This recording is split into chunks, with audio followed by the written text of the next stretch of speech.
Jadi tema firman Tuhan yang saya sampaikan malam hari ini adalah bercermin dari jemaat Antiokhia. Ya.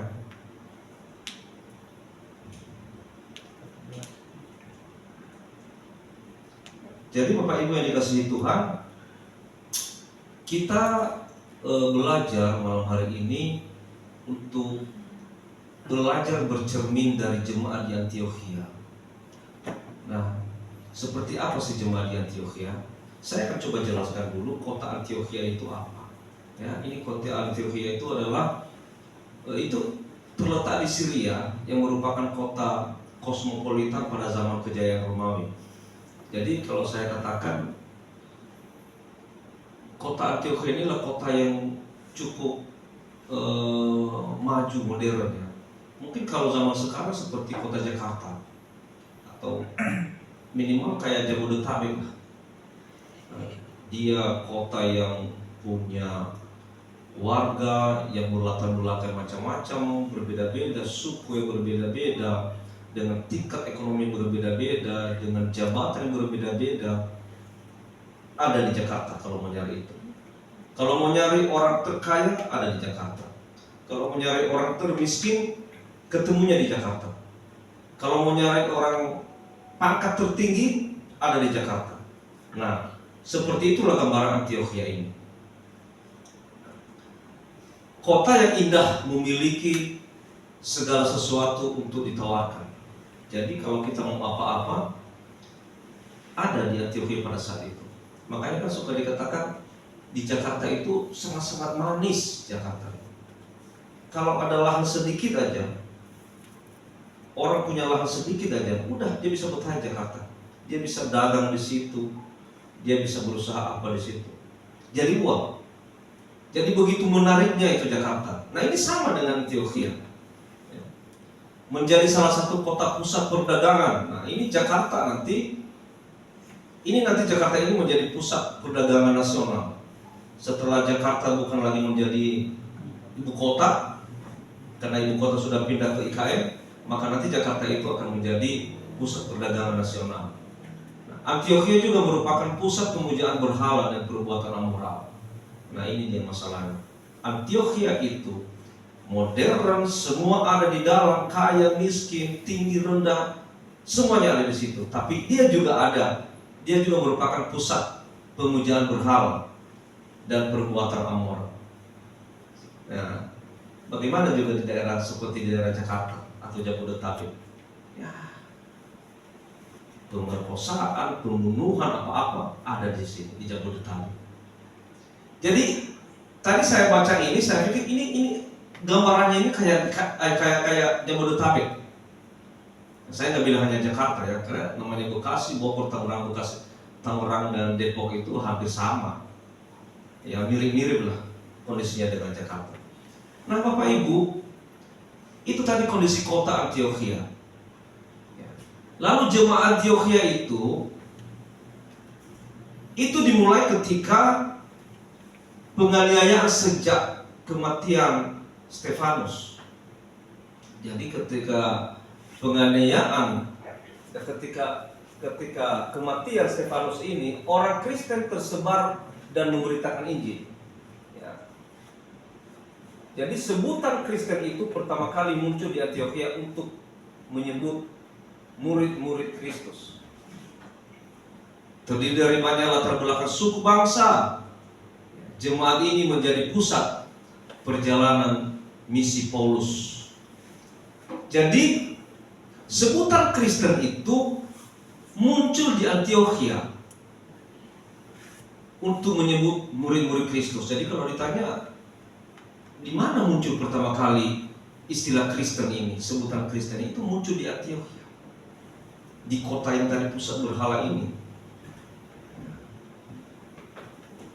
di kota yang modern ini, di kota yang serba ada di dalam, muncullah nama Kristen pertama kali di situ. Tadi saya katakan warga di situ terdiri dari berbagai latar belakang suku bangsa ada di Antiokhia. Ya. Jadi saya bayangkan di zaman itu sudah semodern sekarang, luar biasa Bapak Ibu. Siapa yang nggak mau di daerah yang modern? Apalagi kalau dikatakan seperti di Jakarta, ya, kita usaha apa aja jadi. Daripada di kampung, kita punya tanah luas, kita mau jadi usaha apa-apa yang nggak bisa, nggak akan maju.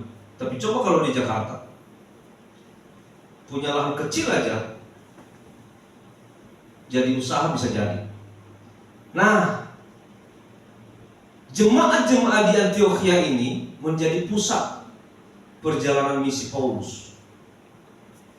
Jadi muncullah tokoh gereja dari jemaat ini yang bernama Yohanes Chrysostomus. Jadi inilah ceritanya jemaat Antiokhia ya. Sebutan Kristen pertama di Antiokhia. Kemudian jemaat ini dimulai dari penganiayaan sejak kematian Stefanus. Orang Kristen lalu tersebar dan memberitakan Injil. Ya, sampai muncul tokoh gereja dari jemaat ini yang bernama Yohanes Chrysostomus. Ini sebenarnya tadi saya coba cek peta wilayahnya, ya kira-kira di sinilah ya Antiokhia. Di sini ada namanya Laodikia, kemudian ini Tarsus, dan di daerah inilah kira-kira Antiokhia itu, ya wilayah Romawi lah ya. Lalu ada 4 hal kita bercermin dari jemaat Antiokhia. Kan judulnya tadi kan bercermin dari jemaat Antiokhia. Ya. Sebenarnya kenapa kita harus bercermin dari jemaat Antiokhia? Udah jelas Antiokhia ini daerah yang pusat penyembahan berhala, tapi kenapa kita harus bercermin dari jemaat-jemaat di Antiokhia? Nah, ini satu. Kenapa kita harus bercermin dari mereka? Walaupun mereka itu tinggal di wilayah yang pusat penyembahan berhala, ya, tetapi mereka itu setia kepada Tuhan dan mau diajar. Itu kelebihan orang-orang atau jemaat di Antiokhia. Mereka itu setia kepada Tuhan dan mau diajar. Kalau kita baca di Kisah Para Rasul pasal 11 ayat 22 sampai 26 membuktikan bahwa mereka itu setia dan mau diajar. Saya coba baca ya. 22 sampai 26. Maka sampailah kabar tentang mereka itu kepada jemaat di Yerusalem. Lalu jemaat itu mengutus Barnabas ke Antiokhia. Setelah Barnabas datang dan melihat kasih karunia Allah, bersukacitalah ia. Ia menasihati mereka supaya mereka semua tetap setia kepada Tuhan. Jadi Barnabas dan Saulus melayani jemaat ini untuk mengajarkan kebenaran firman Tuhan.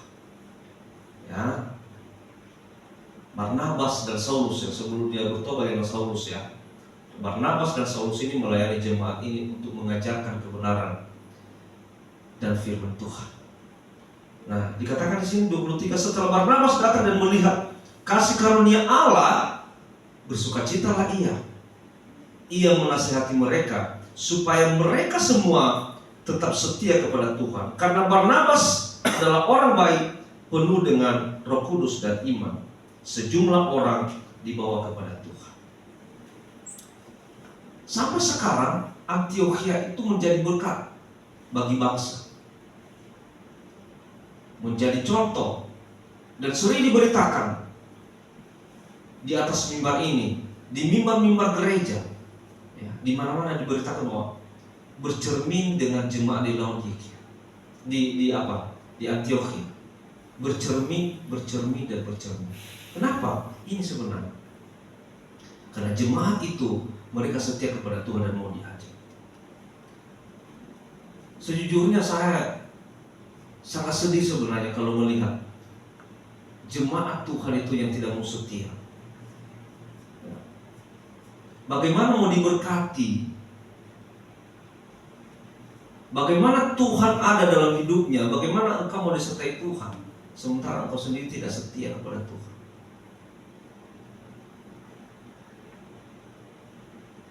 Begitu banyak masalah jemaat-jemaat Tuhan saat ini untuk tidak datang kepada Tuhan.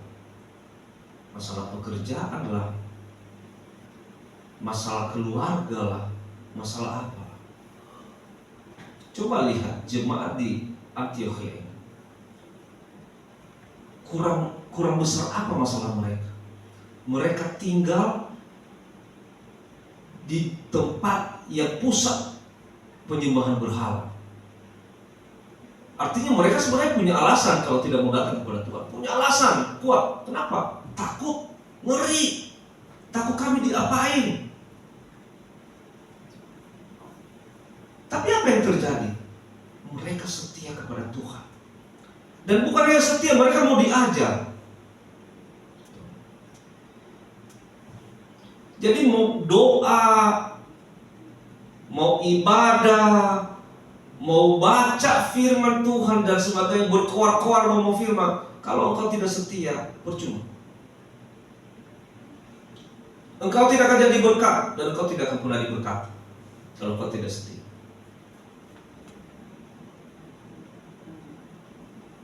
Orang-orang Israel keluar dari tanah Mesir ke tanah perjanjian. Yang sampai ke tanah perjanjian siapa? Berapa orang? Berapa ribu mereka keluar dari tanah Mesir. Yang sampai ke tanah perjanjian berapa orang? Hanya 2 orang.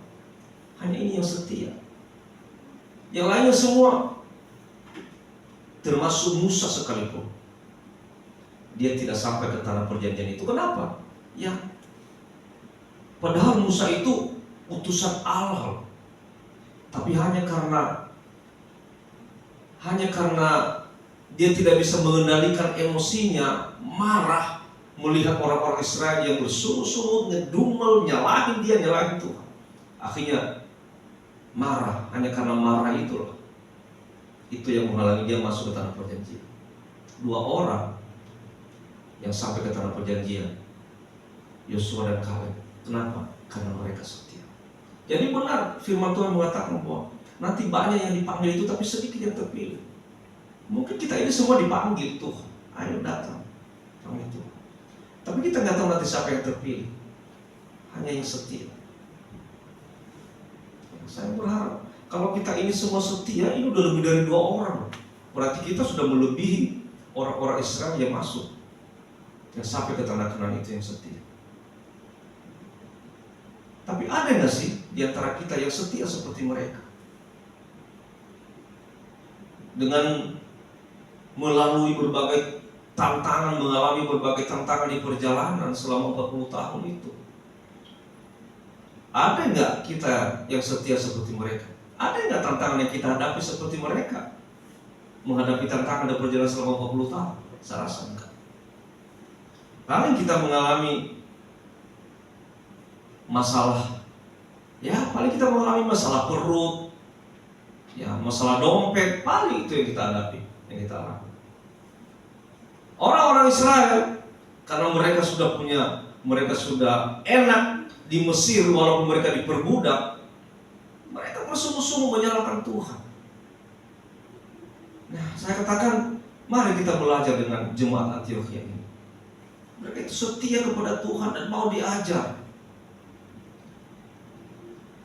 Jemaat ini dari berbagai latar belakang sosial, ekonomi, suku, bangsa, tadi saya sudah jelasin. Ya. Lalu jemaat ini juga bermurah hati. Coba lihat ya. Ayat 27 sampai 30. Saya coba baca. 27 sampai 30 menunjukkan mereka bermurah hati. Pada waktu itu datanglah beberapa nabi dari Yerusalem ke Antiokhia. Nabi dari Yerusalem ke Antiokhia. Seorang dari mereka yang bernama Agabus bangkit, dan oleh kuasa roh ia mengatakan bahwa seluruh dunia akan ditimpa bahaya kelaparan yang besar. Hal itu terjadi juga pada zaman Claudius. Lalu murid-murid memutuskan untuk mengumpulkan suatu sumbangan sesuai dengan kemampuan mereka masing-masing dan mengirimkannya kepada saudara-saudara yang diam di Yudea. Hal itu mereka lakukan juga, dan mereka mengirimkannya kepada penatua-penatua dengan perantaraan Barnabas dan Saulus. Jemaat di Antiokhia ini mereka bermurah hati. Ketika mendengar tentang jemaat Yudea, ya, yang sedang dalam kekurangan akibat kelaparan, jemaat-jemaat di Antiokhia ini mengumpulkan persembahan untuk dikirim kepada jemaat-jemaat yang ada di Yudea. Ya, makanya kenapa mereka itu menjadi berkat bagi semua bangsa sampai saat ini. Mereka ini sudah memberikan contoh yang baik. Yang pertama tadi setia, yang mereka mau diajar. Kemudian mereka itu bermurah hati. Tidak peduli mereka itu tinggal di tempat yang pusat penyembahan berhala. Ya mungkin orang-orang mengatakan mereka tidak punya Tuhan mungkin. Mungkin orang-orang di luar bangsa itu mengira orang-orang di Antiokhia ini orang-orang yang tidak mengenal Tuhan, tidak mengenal kebenaran. Tapi coba lihat saudaraku sekalian, mereka itu bermurah hati. Ada yang kelaparan, mereka mengumpulkan persembahan dan mereka kirim ke Yudea itu. Pertanyaannya, ada nggak kita peduli dengan orang-orang yang membutuhkan pertolongan? Apa kita hanya memikirkan diri kita sendiri saja? Ada nggak kita peduli dengan pelayanan kita? Pelayanan kita di sini mungkin butuh pertolongan, butuh uluran tangan kita, butuh uluran tangan kita untuk membantu pelayanan, butuh uluran tangan kita untuk mencari jiwa-jiwa, butuh uluran tangan kita dalam berbagai hal. Ada nggak kita peduli? Atau kita berpikir, tugas gembala itu mah, yang penting kan saya datang duduk dengan firman, udah selesai, saya kan tugas saya itu. Ada yang dibutuhkan, saya juga banyak kebutuhan. Kalau nanti dipaksa-paksa, banyak gereja yang tidak ini kok, banyak gereja juga di luar sana yang tidak minta-minta sumbangan. Nah itu kan yang ada di otak kita. Orang-orang di Antiokhia, mereka lihat ada yang kelaparan, mereka langsung mengumpulkan persembahan untuk menolong. Ada hati, mereka bermurah hati. Hidup dalam persekutuan yang kuat, ini yang ketiga.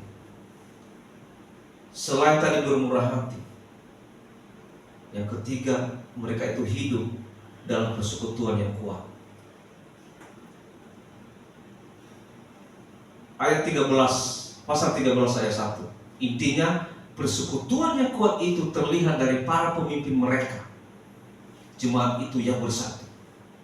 Jadi pemimpin mereka, jemaat itu bersatu. Ya.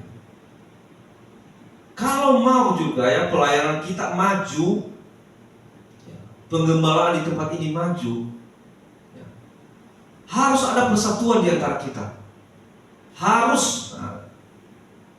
Kemarin waktu ibadah ulang tahun di GPI Bukit Permai itu, khotbah yang disampaikan oleh Pendeta Haniman Muruk bagus juga.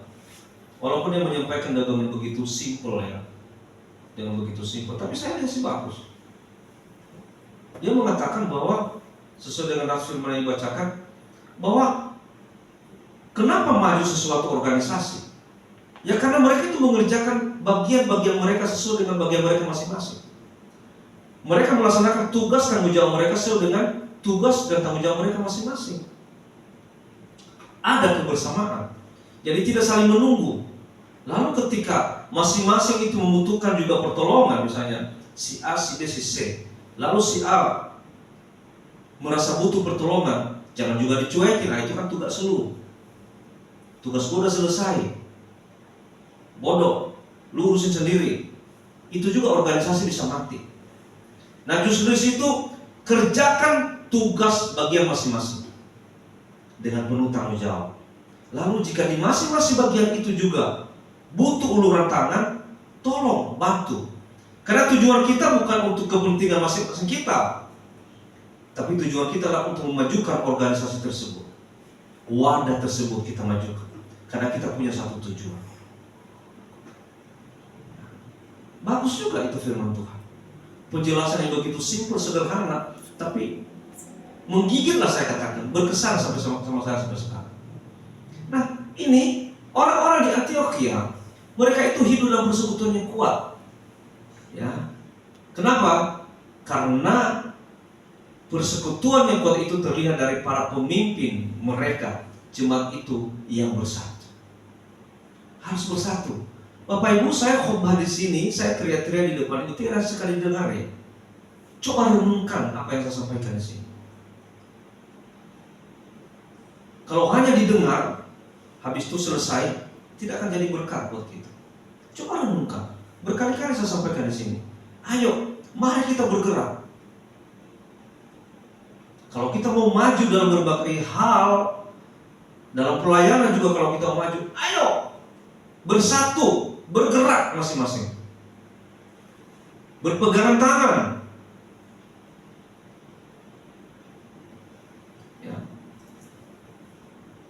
Kenapa tadi saya agak menegur sedikit? Ya, termasuk tadi saya menegur anak-anak muda yang saya datang, semua nggak ada yang beres. Saya lihat mic belum beres, ini belum beres. Saya udah curiga, karena selama ini yang diandalkan Dasman. Dasman yang mengerjakan semuanya, kita tinggal terima beres. Dasman lagi nggak bisa ini. Dan ada acara di sekolah mereka. Akhirnya enggak. Kenapa? Karena nggak peduli. Harus peduli, saudaraku. Saling peduli. Kenapa? Kalau kita merasa gereja ini punya kita, harus peduli. Ini gereja ini bukan punya saya, bukan punya pendeta, bukan punya guru, bukan punya Dasman, bukan punya si Joy, punya kita. Ayo kalau itu punya kita, kerjakan apa yang bisa kita kerjakan. Puji Tuhan. Itu. Saya minta kepedulian, pekat dengan pelayanan kita di sini. Jangan mengandalkan satu orang. Saya pernah ketemu ada gereja yang hanya mengandalkan satu orang. Ya, ketika orang itu nggak ada di gereja itu, habis sudah. Semua kelelakan dan mereka nggak tahu apa yang mereka kerjakan. Yang saya minta di sini, ayo semua saling peduli, bersatulah. Ya. Milikilah persekutuan yang kuat. Haleluya. Persekutuan itu terlihat bagaimana mereka membantu jemaat lain. Saling membantu. Itu tadi saling membantu loh. Misalnya nggak ada Dasman di sini, ayo yang lain membantu. Harus cari tahu apa sih misalnya yang disiapkan oleh Dasman. Siapkan.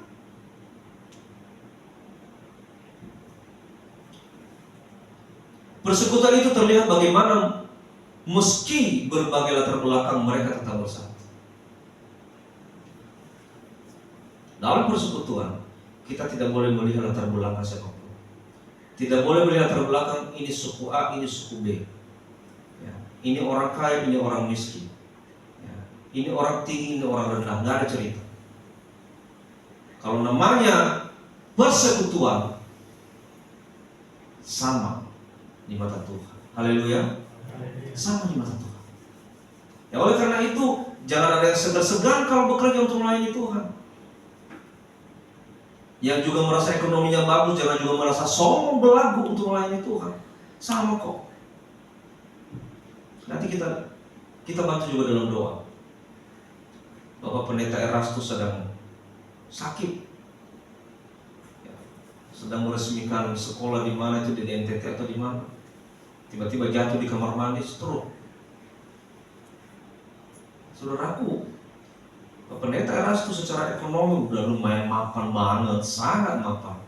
Pelayanan udah mapan banget, udah mapan, mengembalakan jemaat puluhan ribu. Mungkin kalau soal harta juga udah punya harta miliaran. Tapi kalau Tuhan ambil, ya Tuhan izinkan terjadi, ya terjadi. Dan saya katakan, beliau sudah menyelamatkan banyak jiwa untuk Tuhan. Kita, apa yang kita lakukan untuk Tuhan?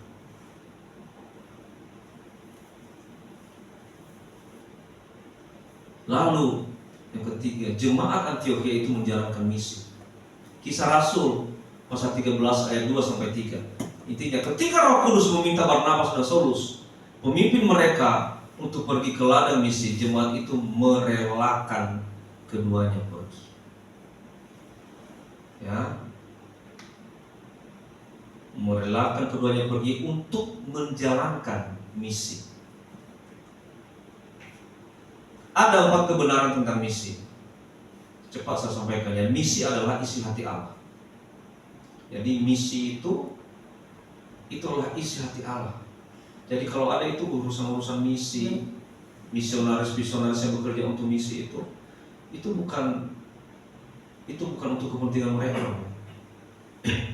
Makanya coba lihat gereja-gereja yang punya bidang misi, itu gereja yang cepat maju. Asal mereka itu melakukannya sesuai dengan hati Allah, isi hati Allah.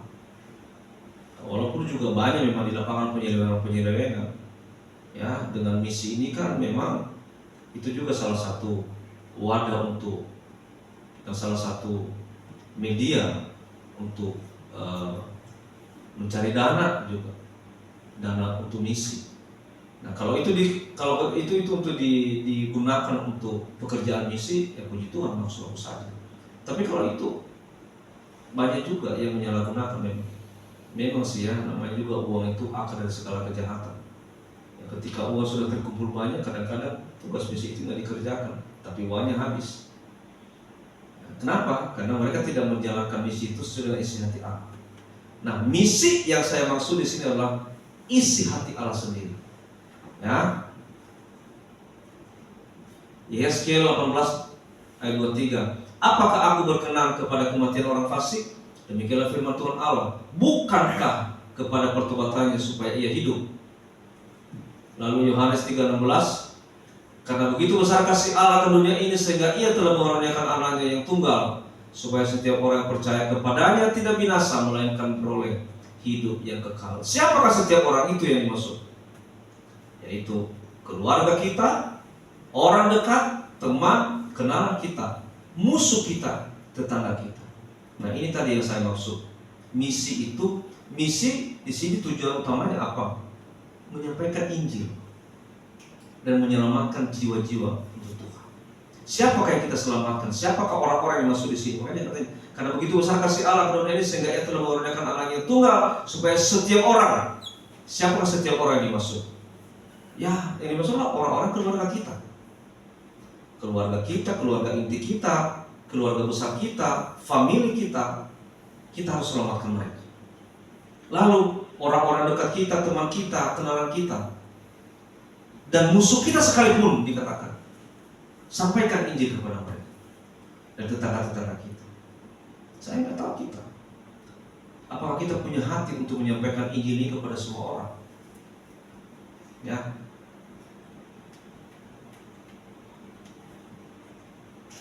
2 Petrus 3 ayat 9.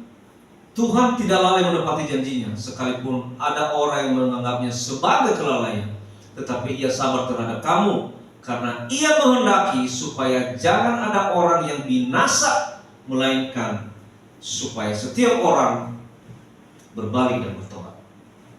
Ya. Tuhan tidak lalai menepati janjinya. Apa yang Tuhan janjikan dalam firman-Nya itu pasti akan dia tepati. Dan kalau sampai saat ini Tuhan belum datang, itu sebenarnya kesempatan bagi kita, bagi orang-orang yang masih dalam kejahatan untuk bertobat. Karena nanti kalau Tuhan sudah datang, tidak ada kesempatan, tertutuplah pintu pertobatan itu. Hidup ini adalah peluang bertobat, percaya Kristus bagi yang berdosa dan terhilang, lalu melayani dan memberitakan kasih Allah kepada yang terhilang. Hidup ini adalah kesempatan, ada lagunya. Hidup adalah kesempatan, hidup adalah peluang. Selagi ada kesempatan, selagi ada waktu, bertobatlah, percaya kepada Kristus dan layanilah Tuhan. Saya berterima kasih sih, anak-anak muda di tempat ini terpanggil untuk melayani. Dan apa yang telah kalian kerjakan di sini, anak-anak muda, itu akan berguna untuk hidup kalian. Percaya, kalau kalian mapan dalam pelayanan, dimanapun kalian berada, kalian akan kepakai. Ya, kalian akan kepakai. Kamu punya talenta worship leader, punya talenta pemain musik, punya talenta apa? Apalagi kamu punya talenta berkhotbah, kepakai. dimanapun kalian ada nanti. Jadi nggak sia-sia jeripaya kalian melayani Tuhan. Sampaikanlah Injil itu kepada mereka-mereka yang terhilang, kepada mereka-mereka yang jarang datang kepada Tuhan, jarang ibadah. Sampaikan firman Tuhan. Itu misi Tuhan. Itu isi hati Allah. Setiap jiwa sangat berharga di mata Allah. Ya, ini ada ayatnya. Lalu siapa sebenarnya target misi Tuhan Yesus? Perhatikan ya, siapa target misi Tuhan Yesus? Sesudah tadi yang kita baca, sebenarnya kalau kita baca itu satu perempuan Samaria, lalu Nikodemus, Zakheus, Pilatus, orang muda yang kaya, orang-orang sakit kerasukan setan, dan semua orang. Ya, ini semua target misi Tuhan Yesus. Salah satu aja kita lihat seperti orang muda yang kaya. Kenapa ini target Tuhan Yesus? Apakah karena Tuhan Yesus? Apakah mungkin Tuhan Yesus pengen uangnya? Tuhan Yesus, ini orang muda yang kaya nih, lumayan banyak uangnya, saya targetin nih. Bukan. Ya, karena biasanya orang yang kaya itu, apalagi dia masih muda kaya, wah, biasanya itu udah ngandalin kekuatannya, udah ngandalin uangnya, dan bahkan dikatakan, gue masih muda, dengan usia masih muda saya bisa kaya. Buat apa Tuhan? Nah, inilah target misi Tuhan Yesus. Sampaikanlah Injil kepada orang-orang seperti ini. Mata rohani mereka itu sudah tertutup. Buka itu. Sampaikan Injil kepada mereka. Kemudian orang-orang sakit, yang kerasukan setan, itulah target misi Tuhan Yesus. Jadi sebenarnya intinya di sini, Bapak Ibu, jangan berhenti menyampaikan Injil. Coba kita buktikan ya. Siapa di antara kita di sini yang bisa berhasil mengajak satu jiwa aja untuk Tuhan? Ya. Ya kenapa? Ya ini firman Tuhan. Ada nggak yang kita selamatkan jiwa untuk Tuhan?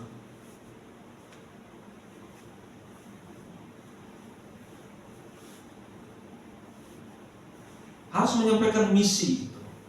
Isi hati Allah itu harus kita sampaikan kepada siapa, supaya banyak orang diselamatkan melalui kita. Kalau kita banyak menyelamatkan jiwa, maka enggak sia-sia loh saudara-saudara sekalian. Justru kalau kita tidak menyampaikan Injil kepada orang-orang yang belum mengerti kebenaran, saya berkali-kali menyampaikan Yesaya pasal 33 ayat 8 sampai 9. Nanti Tuhan tagih. Kamu udah tahu ini orang dalam kejahatan, kenapa kamu nggak ngomong? Kamu harus bertanggung jawab. Tapi kalau dia dalam kejahatan, nanti dia mati dalam kejahatannya, Tuhan tanya ke kita, tuh mati tuh, bagaimana pertanggungjawabanmu atas nyawanya? Kamu udah pernah ngomong nggak sama dia? Tapi kalau misalnya kita sudah ngomong, lalu dia tidak mau, berarti kita sudah menyelamatkan jiwa kita, menyelamatkan nyawa kita. Itu kata firman Tuhan. Yesaya 33 ayat 8 sampai 9. Sekarang ini saya push kita semuanya. Saya dorong kita semua, ayo. Jangan sampai mulut kita ini terkatup, tidak bisa terbuka untuk menyampaikan kebenaran kepada orang lain. Saya sudah menyampaikan loh ya. Saya tidak bersalah kepada Tuhan. Saya sudah menyampaikan loh sama jemaat. Yang ketiga, Allah mengutus kita sebagai duta misi Allah bagi dunia. Iya. Ya, Yohanes 17 ayat 8, sama seperti engkau telah mengutus aku ke dalam dunia, demikian pula aku telah mengutus mereka ke dalam dunia. Ya, jadi kita ini adalah duta misi Allah bagi dunia. Lalu 4, Allah masih bekerja hingga sekarang mencari yang hilang. Bagaimana Allah bekerja mencari yang hilang? Melalui kita. Makanya ada kita-kita ini domba-dombanya, umat-umatnya ya, untuk bekerja mencari yang hilang. Jangan sampai meninggalkan pekerjaan Tuhan. Yohanes pasal 5 ayat 17. Tetapi ia, maksudnya Yesus berkata kepada mereka, Bapakku bekerja sampai sekarang, maka aku pun bekerja juga. Puji Tuhan. Haleluya. Dari generasi-generasi Allah mencari yang hilang. Ia mencari Adam, ia memanggil memberkati Abraham agar menjadi berkat bagi bangsa-bangsa. Ia sayang pada kota Niniwe, tahu ceritanya kan? Ia menangisi Yerusalem, dan ia bekerja di sekeliling kita. Kesimpulannya begini, ya. Misi adalah isi hati Allah. Lalu setiap jiwa berharga di mata Allah. Allah bekerja hingga sekarang, maka kita pun harus bekerja seperti Allah. Lalu saya adalah duta misi Allah bagi dunia ini, dan mari kita bercermin dari jemaat Antiokhia dalam hal kesetiaan, mau diajar, kemurahan hati, persekutuan, dan ketaatan dalam misi. Puji Tuhan. Haleluya.